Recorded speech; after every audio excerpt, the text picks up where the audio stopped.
और हुकूमत सिर्फ इंतकामी कार्रवाइयों में मसरूफ है। अगर एहतसाब पहले है तो फिर NRO 2 और नैब तरामीम को खत्म होना चाहिए। PTI रहनुमा फारूक हबीब ने कहा है कि नाअहल लोग 8 माह में मईशत ठीक नहीं कर पाए तो आगे कैसे करेंगे।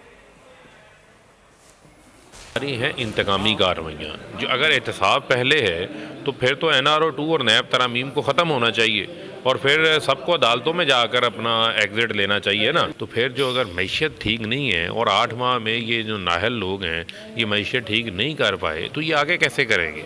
लिहाजा मुल्क के साथ जो अदम इस्तेकाम है उसी की वजह से माशी अदम इस्तेकाम है।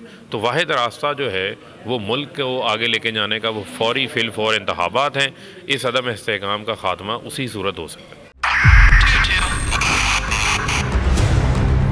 2022 बहुत सारे तोहफे भी देके गया पाकिस्तान की आवाम को। पाकिस्तान की आवाम को एक तोहफा ये दिया कि आवाम को पता चल गया कि पाकिस्तान का मीडिया क्या है। हक और सच का सफर साल 2022 में बोल रहा नंबर 1। हमने बहुत सारे शोज और ट्रांसमिशंस की, पूरा साल मुसलसल जदोजहद में निकल गया कि ये वोट ऑफ कॉन्फिडेंस के पीछे कौन लोग थे। तोड़े रेटिंग के सभी रिकॉर्ड। एंकर्स ने भी आवाम में सबसे ज्यादा मकबूलियत पाई